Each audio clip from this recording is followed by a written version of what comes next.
Yeah, cool. All right, so my name's Sarah. I'm going to be talking about pregnancy, antenatal care, the entirety of it. I know we're running late. 10 minutes isn't so bad, I don't think, but we'll try to speed through it. Feel free to stick up your hand if you want me to explain something in a different way or go slower or go faster. Cool. All right, so I'm paying tribute to Ben Amberg, James Kemper, John Janderson, who are all men, just saying, and who I have stolen a lot of content from.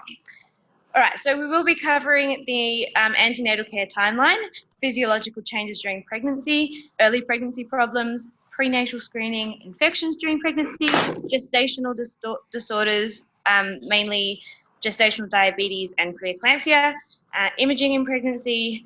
We might do a little bit about decision making around the time of birth or timing of birth and the postnatal period. We won't be covering this stuff because you should have already covered it today. Yes? Good.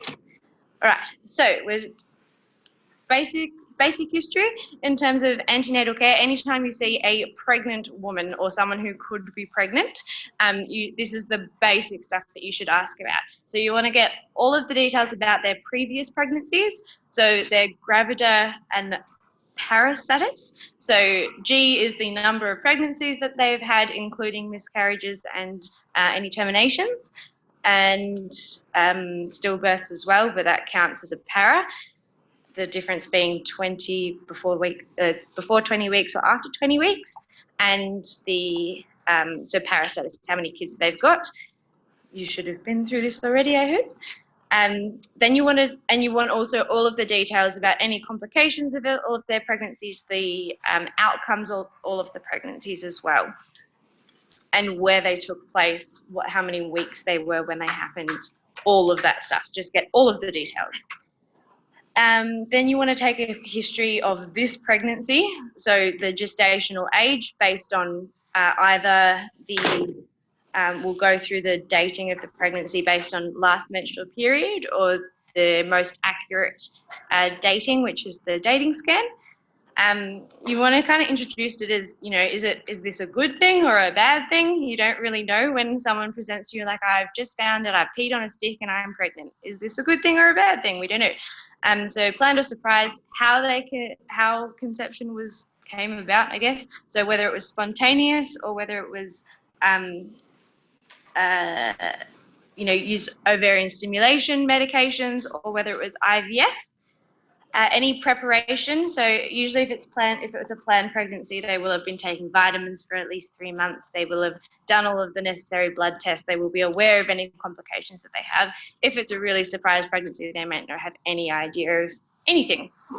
Whether they've had any scans, how they're going, how the woman's going, and any symptoms they might be having, and any complications thus far. Social history is always important. So where they come from, who's at home, who the partner is, if there are multiple people, who's the father of the baby, what the living situation's like, if you've got a supportive family, all that sort of stuff. And then bloods, in terms of your blood group, is the most important thing, and their immunisation status, and we'll talk about the infections in a bit.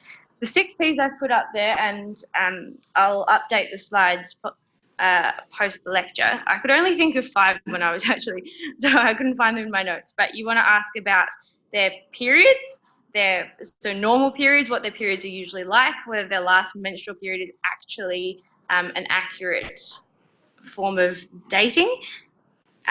So periods, pregnancies, so all of their previous pregnancies and this current pregnancy. P, as in like urine, so any urinary symptoms. Then pus, so any discharge, any other kind of infection, and penis, so their sexual history. And I can't think of the 6th P, I'm sorry.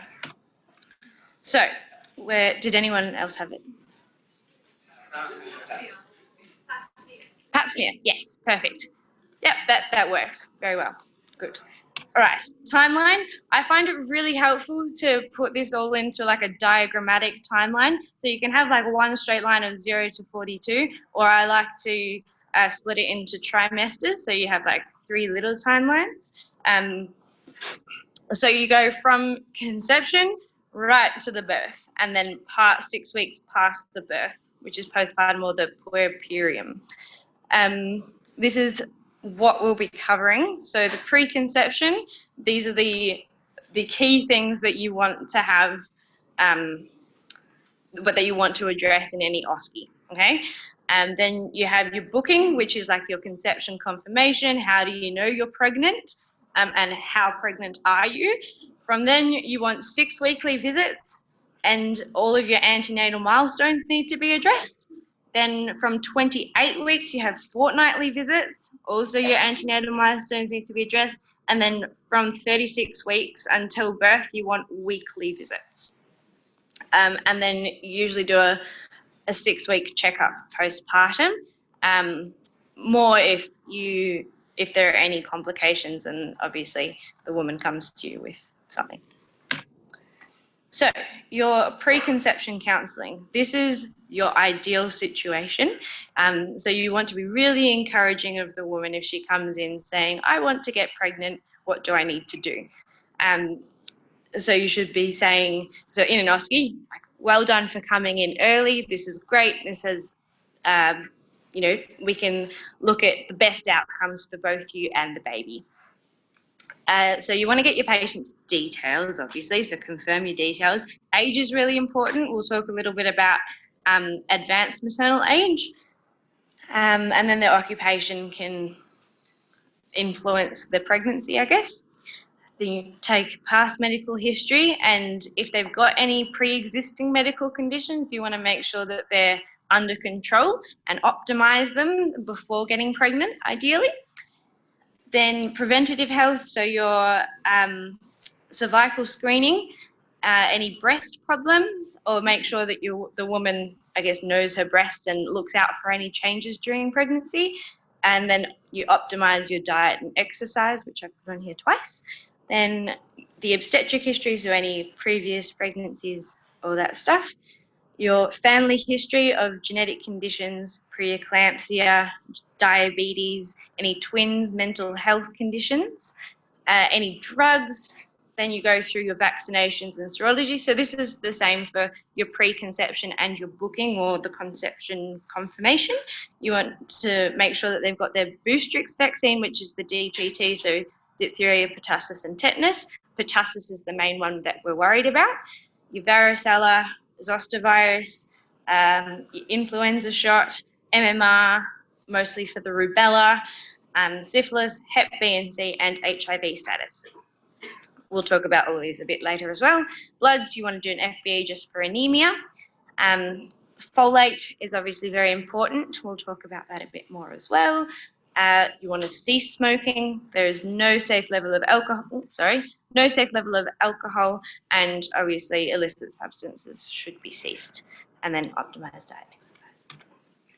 So advanced maternal age is defined as 35-year-olds plus, which is actually really common nowadays. It basically increases your risk of a lot of things. So chromosomal abnormalities, other complications including preeclampsia, gestational diabetes, everything else, preterm birth and post-date birth, cesarean sections, and most importantly, stillbirth. Drugs that you should be looking out for that people might already be on: antihypertensives, so your ACE inhibitors are contraindicated, diuretics are all contraindicated. There are other alternatives that we can use to control hypertension. Your antiepileptics are actually okay. They're not teratogenic. They are safe to use in pregnancy. They just use up a lot of folate, so they need to be on a higher dose of folate supplements. If they're on any contraception, you should probably stop that. And any allergies to anything, pretty standard. In terms of your vaccinations, the MMR vaccine is a live vaccine, so you don't want to give that during pregnancy. So you either give it at least 4 weeks pre-conception, so in your preconception counselling, or you give it just postpartum, unless they're breastfeeding. Then varicella is also a live vaccine, so you either give it before or after pregnancy. Your flu vaccine is safe at any time during your pregnancy, so get it when you usually get your flu shot. And the Boostrix, so the DPT, is free for the woman, free for the partner, and it's also recommended for close family, anyone who's going to be directly in contact with the baby. In terms of folic acid, so it should be started ideally 3 months before conception, very rarely is, and continued throughout the first trimester, so the first 12 weeks. This is it's proven for neural tube defects. There's a study, they ceased the trial halfway through because there was a greater amount of neural tube defects in the non-folic acid group. So it's very, very evidence-based. Your standard that you'll find in any of your pregnancy supplements are 0.5 milligrams per day. If your woman has any risk factors, so on any folate inhibitors, so your anti-epileptics, or has a past history or family history, or is diabetic, you want to start them on the higher dose of 5 milligrams per day. So this is your booking appointment, which can be an OSCE. So this is when it's about usually 6 to 12, can be 6 to 20 weeks, depending on when the woman shows up for her first antenatal appointment. Again, you want to determine whether this is a good or bad thing, and that will obviously determine which path you'll go down, whether you'll go down the termination path or whether you'll go down the antenatal care path. So presuming that it's a good thing, we want to make sure that the woman's on folic acid. We want to date the pregnancy. We want to continue antenatal, or do all the antenatal screening like we've just discussed, and we want to make sure that the woman is well, and then address any symptoms or concerns that she has. Your examination the most important thing is the BMI and the weight of the woman, so that you can track that throughout your pregnancy. The blood pressure, we'll talk about hypertension later. Fundal height, you can't usually feel before. So fundal height is your palpation of the uterine fundus, which is the top of the uterus. Usually it's you can't feel it above the pelvic brim until about 12 weeks. So depending on what gestational age the woman is at, you may or may not be able to feel it. Screen for cardiovascular symptoms or disease, and do a breast check. But you can encourage the woman to do that by herself. So your routine investigations, you always do a urine dipstick and MCS for asymptomatic bacteriuria. You'll do an FBE for anemia and any infection, and a blood group and antibodies to determine the blood group. We'll talk about that later as well. You'll do your viral serologies for Hep B and C, HIV, rubella, syphilis, and herpes zoster. Book a dating ultrasound, so that's your usually 6 to 10 weeks. Talk about that a bit later. And a CST if there hasn't been one in the last 5 years, or if it's abnormal. You can do this while she's pregnant, that's fine. And if she declines, you can do it after pregnancy, that's also fine. And an early oral glucose tolerance test if she has risk factors for diabetes. We'll talk about that later as well. And other investigations to consider, so an hemoglobin electrophoresis looking for thalassemia if the HB is low. Iron studies also if the HB is low, because pregnancy is a state of higher iron consumption. Vitamin D if you're worried about vitamin D at all, and chlamydia if she's got risk factors for chlamydia. So that's for under 25-year-olds and multiple sexual partners or a new sexual partner. So talk about dating the pregnancy. So obviously most people will come saying, I peed on a stick and I'm pregnant. That you can look at then the beta HCG in a blood test to determine how high it is. That won't tell you, that can give you an indication of how long the pregnancy has gone on for, but is very inaccurate in terms of that. So you want to ask for their last menstrual period and start of their last menstrual period, and you get those the circles, which are really nice, and will tell you what gestational age they're at and what their estimated date of delivery is. This has come up in exams before, Nigel's rule, which is the last menstrual period plus 280 days, because a pregnancy on average is 280 days long. Your dating scan is from 5 to 10 weeks, which is the most accurate to determine. After that, the size of the baby is too variable to accurately estimate the gestational age. So we use the crown rump length before 13 weeks and the head circumference from 14 to 20 weeks. You can also use ultrasound, but like I said, can be accurate. The dating scan is an ultrasound, and also neonatal. So if you get a woman who comes with abdominal pain, she doesn't know she's pregnant and she's actually in preterm, if she's actually in labour, there are charts that you can assess the baby and estimate its gestational age once it's out. So your early pregnancy symptoms. Morning sickness is by far the most common. It doesn't have to be in the morning, it's just nausea and vomiting. A lot of women get it at night, and it's due to beta HCG and progesterone, so the increase in the pregnancy hormones. Different to hyperemesis, which we'll talk about, then basic counselling is you eat small, frequent meals so that you don't vomit as much. Maintain your fluids, because that's most important. You can use other non-pharmacological methods like ginger, resting, anything else that anyone else has got to suggest, and your PPIs and ranitidine are the next lines. Other signs, symptoms of pregnancy include urinary frequency, fatigue, pelvic pressure, insomnia. Often they get worse as the pregnancy progresses, as well as your lower backache.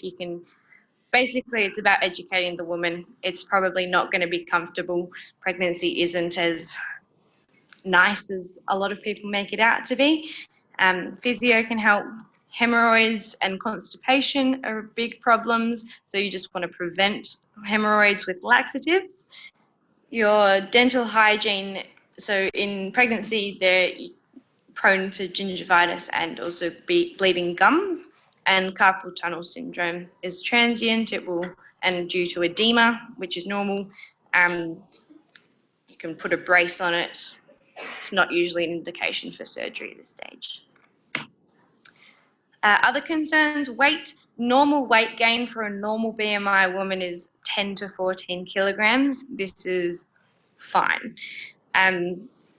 Women will put on weight during pregnancy, or should put on weight during pregnancy. If they've got a higher BMI, you don't want to put on as much weight. Obviously, no safe level of alcohol. Seatbelts, you still need to wear seatbelts in a car. Obviously, it's most comfortable if you wear them low over the growing abdomen.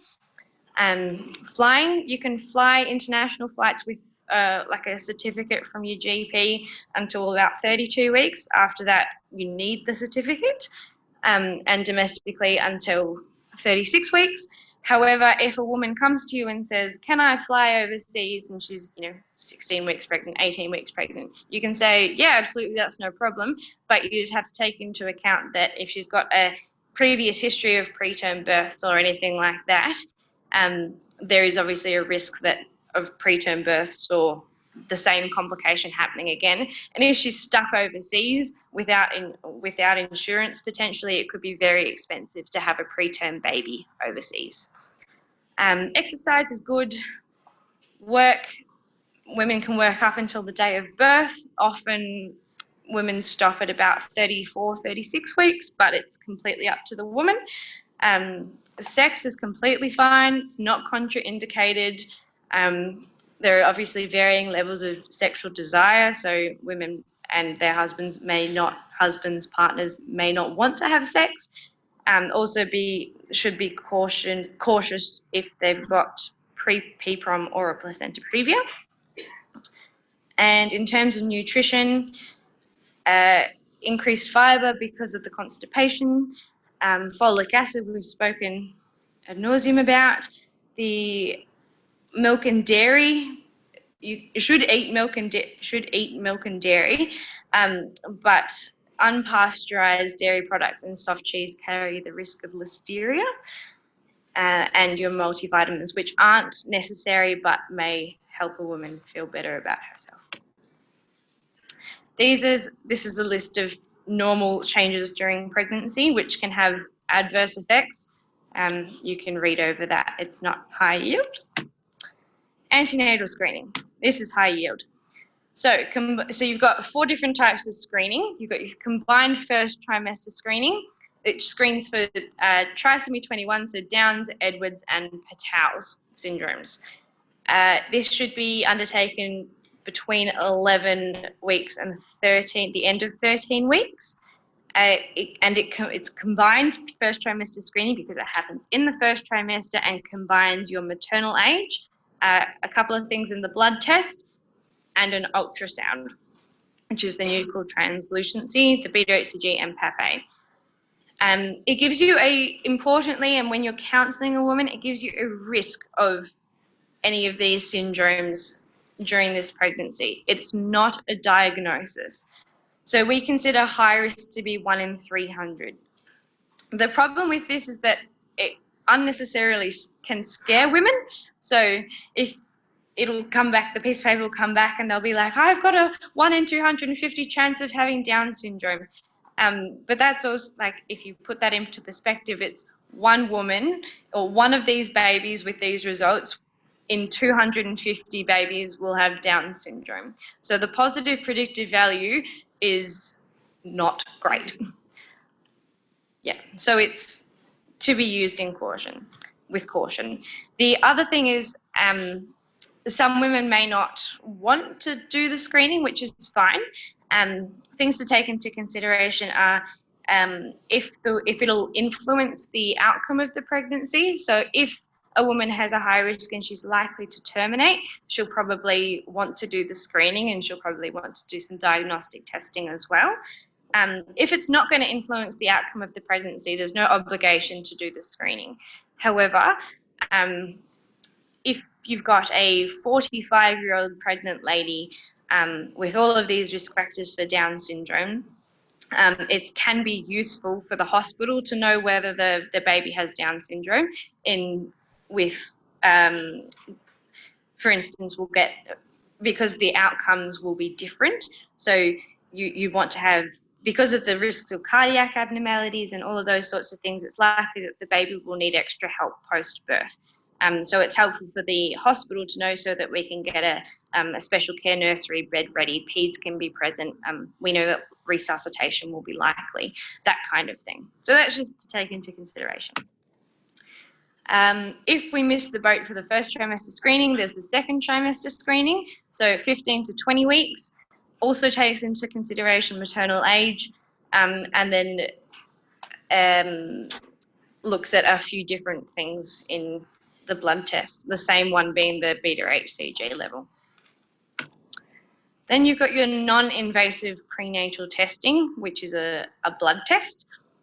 This is the really expensive one, either called Harmony or Percept, and it looks at the cell-free fetal DNA within the maternal blood. So these are cells from the placenta that circulate the maternal blood. You can do this from 10 weeks. It's really good really sensitive and specific for a Down syndrome, and it also detects the Y chromosome, so it can tell you whether you're having a boy or girl with certainty. So then, there were only 3. Then diagnostic testing. So you've got your chorionic villus sampling and your amniocentesis. Chorionic villus sampling is earlier, so from 11 weeks. It takes a sample, so it's a needle through the abdomen into the uterus, takes a sample of placental cells. It does carry the risk of miscarriage, and more than amniocentesis does. The advantage is that it's earlier, and if the woman is going to act on the result, it makes the termination easier.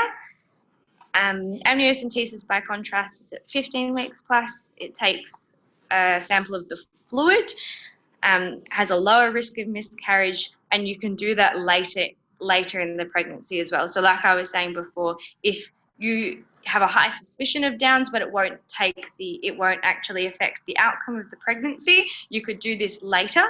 And so the risk of miscarriage or preterm labour will actually be fine, and you have a viable baby that you can resuscitate with good effect. And then you've got the risk of infection, and you need to give anti-D if their blood group is negative. All right, going back to the timeline. So we'll go for, these are the antenatal milestones. So at every catch-up, you want to discuss the results of any blood tests or scans. You want to do your preventative health, so if they're still smoking, encourage them to stop, and address alcohol or substance use. Any supplements that they might be taking, so you can, after the first trimester, you can stop your folic acid, but you can keep taking it if you want to. You should keep taking iron if you need it. You can look at your antenatal screening, and obviously assess the well-being of the woman. Your examination becomes a little bit more involved, so always do the weight, always do the blood pressure. You can actually palpate the abdomen. I haven't included a slide about this, but I'll go back and include one about, so you want to assess how the baby's sitting, where the baby's sitting. So you're looking at your symphysiofundal height, which is the height from the fundus and the pubic symphysis. It's usually about, so it reaches the umbilicus at about 20 weeks, and women should be within, so with a singleton pregnancy, you should be within about, so 20 weeks equals 20 centimetres plus or minus 2 centimetres. And that goes for each subsequent week. Does that make sense? I explained that in a very roundabout way. You want to, the lie of the baby, so whether it's cephalic or breech or transverse or oblique, any of those. You want to find the station of the baby, so how far above the pelvic brim you can feel the head. I will include a slide about this later, I promise. Then you want to auscultate the fetal heart rate, and look for any peripheral edema. So other things that for each of these weeks, so at 20 weeks, you need to order a morph scan. This is an ultrasound that looks at, in detail, at the baby's anatomy, primarily the femur length, whether there is a bladder, whether there is a brain, any abnormalities of the brain, of the heart, make sure the heart is beating, addresses the blood flows as well of the heart, as well as the Dopplers, which we'll talk about later. Then at 26 to 28 weeks, you want to do your oral glucose test and an FBE and a blood group again. 28 weeks and 38 weeks, you administer your anti-D. Then 36 weeks, you do another FBE, you do your GBS screening, and from then on, you can have your pertussis vaccine. So we'll just talk about Group B strep, so GBS briefly. This is a transient normal flora in the GIT tract and perianal region of 20 to about a quarter of women. So if we tested everyone in this room, about a quarter of women would have GBS normally. It doesn't cause any symptoms in adults, so it's absolutely fine. The problem is when it passes to the baby during birth. A very small proportion of these babies will become septic with pneumonia or meningitis, which can be deadly to the baby. So this is why we screen for it at 36 weeks. If it's negative, you never talk about it again. If it's positive, you get intrapartum benpen, preferably 4 hours prior to birth. That doesn't always happen. And if they're allergic to benpen or penicillins, you can use clindamycin. If someone hasn't been screened, the risk factors which score them IV benpen is if they're preterm, so under 37 weeks, if they've got a prolonged rupture of membranes, and if they've got a fever. Prolonged pregnancy, so if the pregnancy goes past 40 weeks, you can offer a Stretchinsweet, which is when you do a vaginal examination. You can actually, so you see if the cervix is open or not, then you can actually put your fingers inside the cervix, between the membranes and the wall of the uterus, and just give it a bit of a sweep to detach them. In about a quarter of women, this sends them into labour. In the other 3/4, it does nothing. So some people don't believe in it, other people swear by it. It's just a thing that you can do, or thing that you can offer. If they get to 41 weeks, you want to start monitoring the baby. So you do twice weekly ultrasounds and Dopplers, and you want to do a VE to do the Bishop's score, and book an induction of labour. If they get to 42 weeks, you really should get the baby out. And this is because it raises the risk of stillbirth. Just because the placenta isn't supposed to last forever, it gets old and therefore it can't support the baby anymore, and its life is over, so it needs to come out. And after term, there aren't any. So after 37 weeks, the baby is as mature as it's ever going to be. So you don't actually get any benefit from keeping it inside any longer. So if you're at term, if the patient's had enough, often women will come and tell you, just get the baby out. I've had enough. Send me into labour. I don't care. You can, if they're at term. So it depends on the symptoms. I'm not sure if this is part of the Monash Health Prompt Guidelines, but not sure if it's accessible for you guys. I will mention it though. If you have a woman who's of South Asian origin, there was a study that showed that babies are mature earlier. So the placenta is more likely to die earlier or become insufficient earlier, and there is a high risk of stillbirth from 38 weeks rather than 40 weeks. This means that, so Monash Health went through a phase of just inducing every South Asian woman at 38 weeks. They then realised that this was not appropriate and could be considered discrimination. So the guidelines say now, if a South Asian woman gets to 38 weeks, you just do you consider it a prolonged pregnancy, and you do this, you do extra monitoring of the baby, and therefore they're not likely to get to 42 weeks because the placenta may or may not have failed. Does that make sense? All right, we'll go into medical conditions. We'll go through this really quickly because I've taken a long time, I'm sorry. All right, so hyperemesis is not just your normal vomiting, nausea and vomiting. It's severe intractable vomiting with at least a 5% weight loss. You've got dehydration and potential electrolyte disturbances. It's due to your pregnancy hormones, so your progesterone and beta-HCG. It's not very common. It happens usually before 16 weeks because, yes. Just a question, might be a bit silly, but if they're 42 weeks in an unfavourable cervix, what do you do? I think there's a past question on this topic. Okay, so unfavourable cervix, your unfavourable cervix is your cervix that's closed, that's long, that's soft, so Bishop's score less than 6. You want to get the baby out, obviously. You can ripen the cervix, so you either use intravaginal progesterone or you can use a balloon. So usually that's an overnight thing, so you bring the lady in at 5 p.m. the night before, then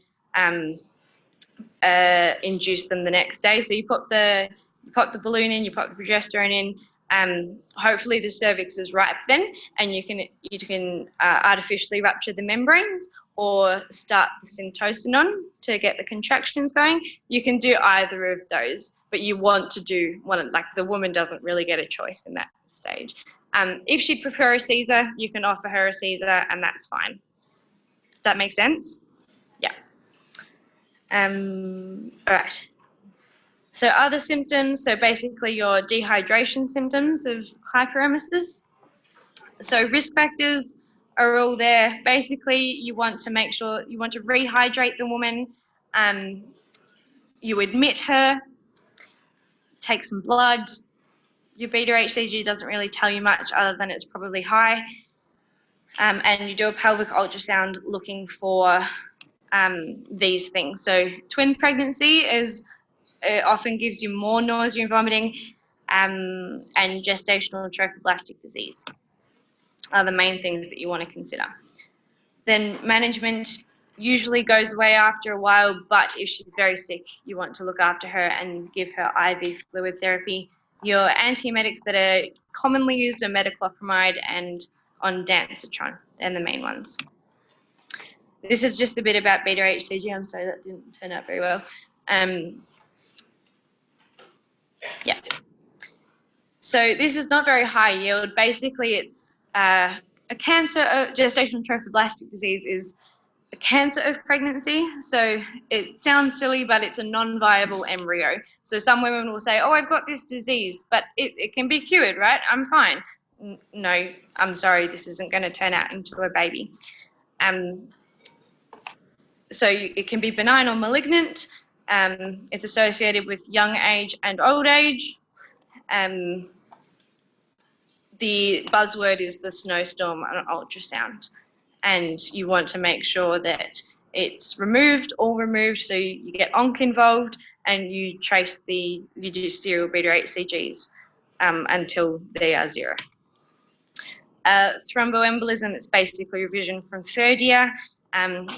Pregnant women have a very high risk of VTE, and your management is the same except you don't use warfarin.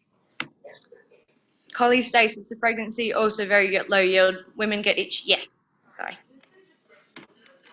Yes. Yes. Yeah. So that was the GTD is the same as a molar pregnancy. So you can have partial or complete mole. Cholestasis is basically an itch.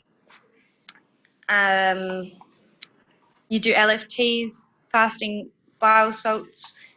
You can also give symptomatic relief or this ursodeoxycholic acid. It's very scary for women to Google because it says stillbirth, your baby's going to die, but it's actually usually quite mild and quite common. This is important. So rhesus isoimmunization. So rhesus factor is the plus or minus at the end of your blood group. It's when you have a mismatch of the blood groups between mum and bub, so mum's negative and bub is positive, which means that the father has to have a positive blood group. The mother can create antibodies to the baby's blood cells, which has usually no effect in the current pregnancy, but is a problem for the subsequent pregnancies. Thing to take away from this is the anti-D. So we give anti-D if in a rhesus negative woman, if she's with any bleeding event. So if she has a little bit of bleeding, you give anti-D. If she has an antepartum hemorrhage, you give anti-D. If you do any procedure, so if you do an amniocentesis, you give anti-D, just because it increases the risk of fetal blood entering the maternal bloodstream. And then you give a bigger dose if the baby's bigger. And then you routinely give them at 28 weeks and 34 weeks. And the Kleihauer test is the one that you'll hear. You do that usually also after any event or after birth to make sure that there's a low proportion of fetal cells in the maternal blood system. Some people can decline the anti-D. So if the father is proved a rhesus negative, you can be sure that the baby's going to be rhesus negative. So usually we're very skeptical though, and just give any rhesus negative mother a anti-D. Yes. There is no maximum number you can give.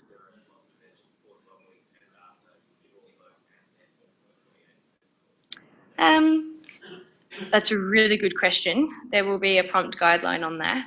So if you, I think they last, there is an amount of time that the antibodies last in the blood. So if, say, you've had an event 2 weeks ago and you were given anti-D, then you probably don't have to give another dose of anti-D. Yeah. Does that make sense? Yeah. But I don't know the guidelines for that. All right. Infections. So some infections are teratogenic. Some infections can just cause preterm labour. We screen for so these are the torch ones. We screen for some of them. We don't screen for others. If there seems to be any problem with the baby, we can, so for instance, microcephaly, or it's a small baby, we do a torch, or if there's a fever, we do a torch screen, which is a serology for all of the infections, to try to find a cause. All right. So flu, we've talked about this, presents like the flu, and you should vaccinate.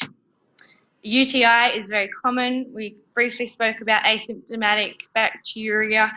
Very common. It can cause problems, usually E. coli as usual. Just treat it even if it is asymptomatic, only in pregnancy. Chlamydia, also really common. We know that it's asymptomatic. You treat it during pregnancy. We also talked about risk factors. So that's when you screen people, but it's not routinely screened. Rubella causes congenital rubella syndrome, very high yield pediatric topic. We can give the vaccine, but postpartum. Chickenpox, most women are immune just because they've had it as a kid, can cause congenital varicella syndrome, also high yield, most dangerous in the second trimester. Group B strep, we have talked about. HIV, same as all of your counselling stuff from third year. Refer to ID. You want to reduce the transmission. You can treat it during pregnancy. You want to treat the baby post-pregnancy, and this is the only contraindication to breastfeeding.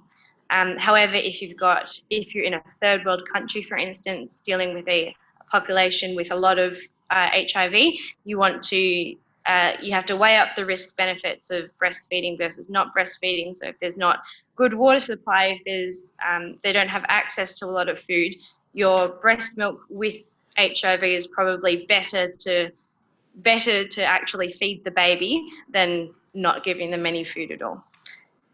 But low yield. Viral hep, we do screen, refer to ID, do your LFTs. CMV is a very common virus that a lot of people have. It's only a problem if you get it during pregnancy. Problems for baby. Parvovirus is slapped cheek, fifth disease, erythema infectiosum, all the same thing. Also can cause a small baby. Syphilis, you can pass on to the baby and give them complications. Toxo is the cat one. The intracranial calcifications is the buzzword. Listeria is another cat one. Oh no, it's not the cat one. It's the unpasteurized dairy and soft cheeses that people get very worried about, but it's also very rare.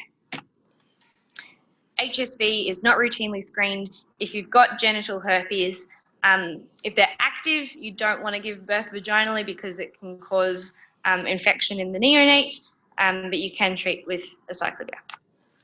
Koryo is infection of the amniotic fluid or anything to do with the case, the case surrounding the baby. It's usually due to an infection that started in the genital tract. And also prolonged labour, but also prolonged rupture of membranes is the main risk factor. And the best indicator of Koryo is your maternal fever. All right, high yield GDM. So diabetes with onset or recognition during pregnancy. So this is diabetes caused by pregnancy, and it's caused by the placenta. So if you're thinking about that, then your optimum management is actually delivery of the baby. So you've got very high risk of developing type 2 diabetes later in life. This is very, very high yield. you need to make sure that you've got a distinction between your overt diabetes, so diabetes before pregnancy, the diabetes that's diagnosed during pregnancy but was actually there before.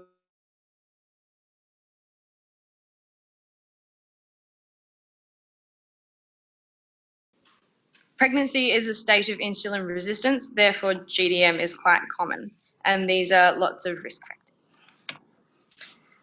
Your fetal complications, you could get a counselling station on GDM very easily.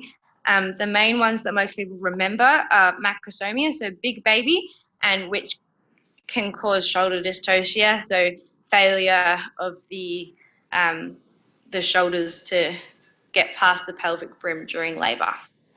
Also, polyhydramnios, I like to think about this as your normal symptoms of diabetes, so urinary frequency, polydipsia, polyuria. You get polyhydramnios because the amniotic fluid around the baby is just its pee, basically. So it pees a lot, therefore it's going to have a bigger amount surrounding it. You can have a big baby or you can have a small baby if it's really severe, so IUGR, and fetal death as well.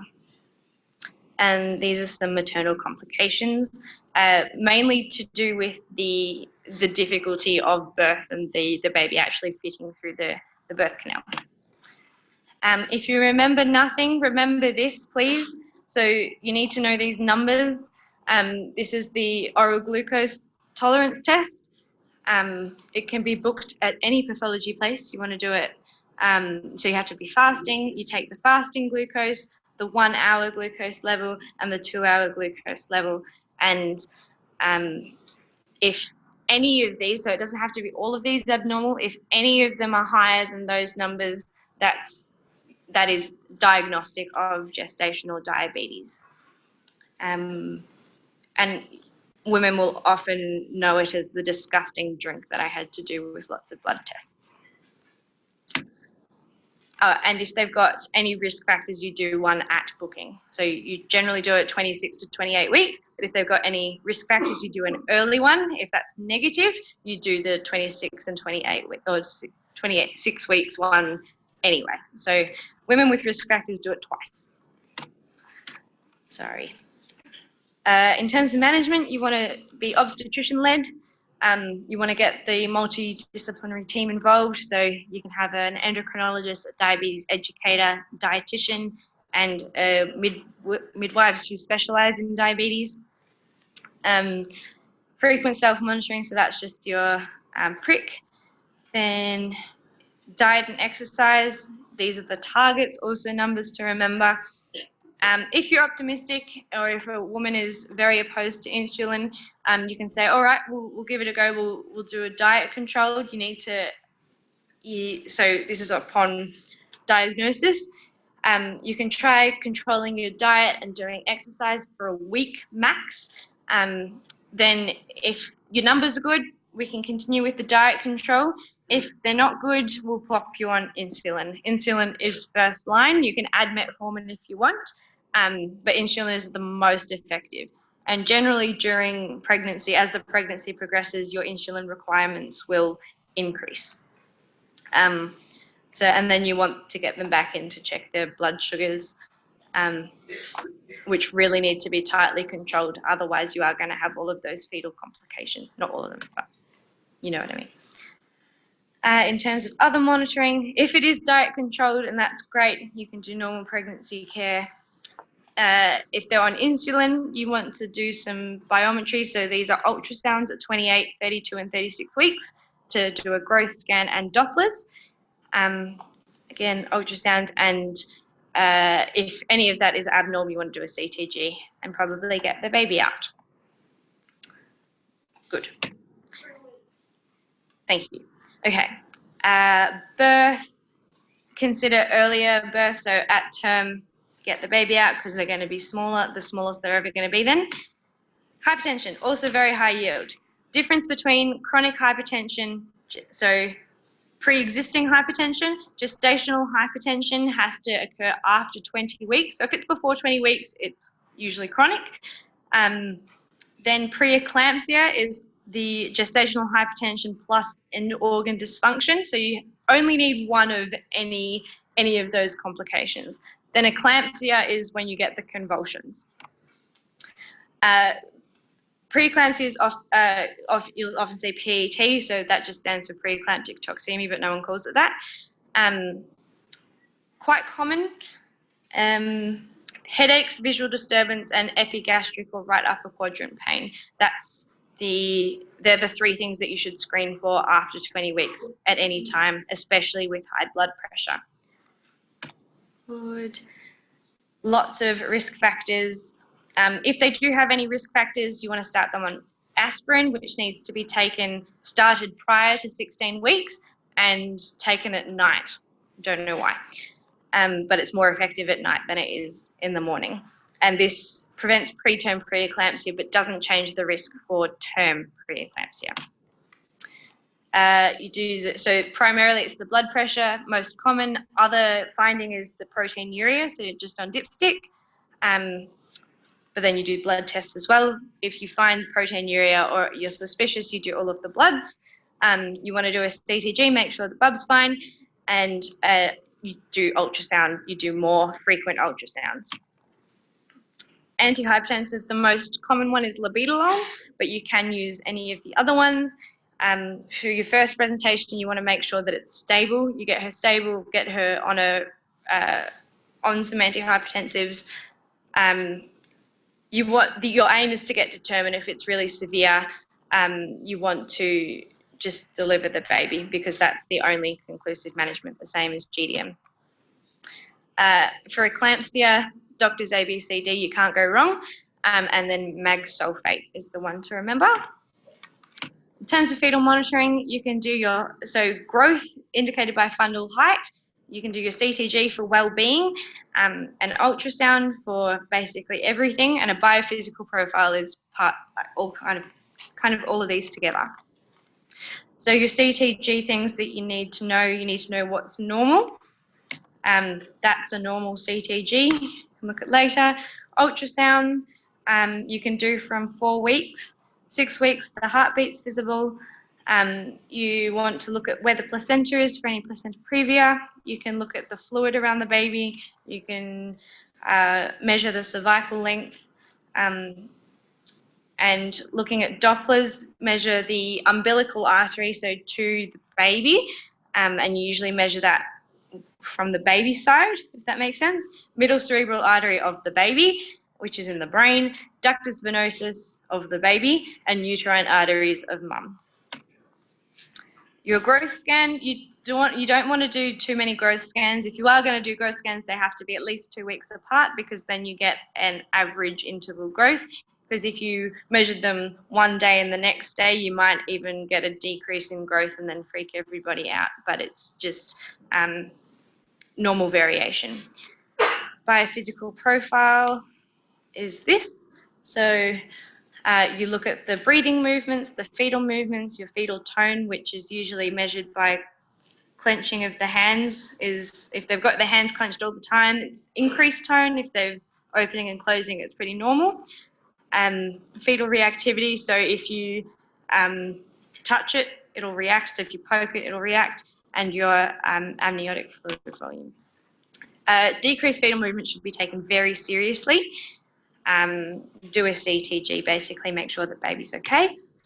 IUGR is very small baby with problems. Small for gestational age is usually, so it's not less than the 10th percentile, and it's usually an okay baby. But for small babies, you want to try to identify the cause of the small baby. Often it's just constitutional and it's because mum and dad aren't big people. Multiple pregnancies, twins and anything else carry higher risks of everything. And the postnatal period is, people tend to forget about, but it is quite important. We got an OSCE on it last year. We had someone with mastitis. Yeah. These are some OSCE ideas to prepare for. There we go.